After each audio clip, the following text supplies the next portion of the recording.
In just over 3 weeks, a newly launched PAC raised over $750,000. That PAC is the Protect Our Police PAC and is now launching its candidate recruitment program nationwide. Here to discuss these efforts further is the president of Protect Our Police PAC, Nick Gerace. Thank you for joining us. Thank you for having me. You are a retired police officer after serving in that capacity for over 12 years. What prompted you to launch this endeavor? Sitting at home on the couch, being a keyboard warrior on social media was no longer an option. I was sick and tired of watching my brothers and sisters in blue fall victim to this false narrative that all cops are pigs, racist, and murderers. Remember, evil can only prevail when good people do nothing. The Protect Our Police PAC raised over $750,000 in just over 3 weeks and says it's matching George Soros's targets. Specifically, what will this new funding go toward? We're going to be the counterpunch to George Soros and his campaign and agenda of anarchy and lawlessness across this country. We'll give direct contributions to candidates that we endorse. We're also going to make independent expenditures for paid communication programs and media plans. We're also, this is very important, we're going to launch an awareness and education campaign with positive impact stories about policing in our communities, help bridge the gap between police departments and community members. It's very crucial that we do that. And this week, the Protect Our Police PAC announced it's launching candidate recruitment efforts targeting state and local candidates across the country. Tell us more about the type of candidates that PAC is backing. George Soros saw an opportunity where we were asleep at the wheel.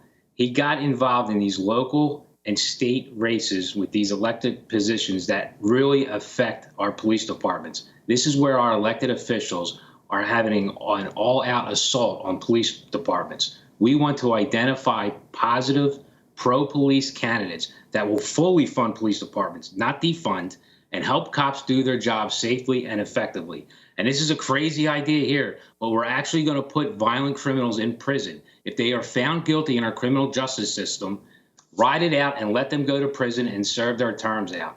Also, we want candidates that are going to pass legislation that prioritizes law and order and keeps our citizens safe. And we will get DAs, unlike Let Them Go Larry Krasner in Philadelphia, that actually have the guts and they are not frauds, and they will prosecute criminals to the full extent of the law. And we know law and order is something that President Trump, for example, he's been backing. And you even heard Vice President Mike Pence supporting police officers in that sort. As previously mentioned, you were a police officer yourself for over 12 years. What's your reaction when you hear left-wing Democrats advocating to defund police departments, especially in the midst of all the rioting in Portland? Citizens across this country should be concerned. We had a 14-day free trial of defund the police department in Chaz, CHOP, whatever they want to call it. We've seen what happened. Rapes, sexual assaults, shootings, homicides. We had gang members that filled the void of police officers, handing out weapons to teenage kids.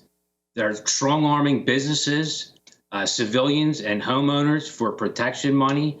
I mean, this is coming to a city near you. It is crucial that we elect pro-police candidates. It's heartbreaking. In my hometown of Philadelphia, I had to watch all my police officers standing on a corner while rioters are looting a store, burning their police vehicles, and we were doing nothing about it because our elected officials gave the order to stand down.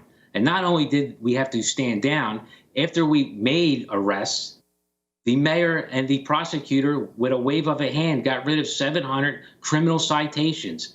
It is breaking our officers and killing the morale. And that is no good for our police departments or our citizens. And it's interesting because even the University of Minnesota, for example, they've reported there's been a reported spike in some of the crime alerts to students, and that comes after they decided to cut ties with the police department, with that Minneapolis Police Department. Lastly, where can our viewers go to learn more about the new PAC? Just want to touch on that statement. Crime has spiked across the country everywhere. Even in Philadelphia, it is the highest murder rate since the police department has been keeping that stat. Chicago, New York, Seattle, wherever we have spineless leaders not doing their job, there is a huge spike in crime. Please go to protectourpolicepac.org, join our movement, donate, help us get pro-police candidates in these positions to help save America and bring law and order back to this country. And for our viewers watching, again, that link is at the bottom of your screen, protectourpolicepac.org. Nick Gerace, thank you so much again for your time. Thank you. Take care. Thank you. Want to see more videos like this? Click on the link below and subscribe to One America News on YouTube, and call your cable provider and kindly demand that One America News is added to your lineup. Call and subscribe today.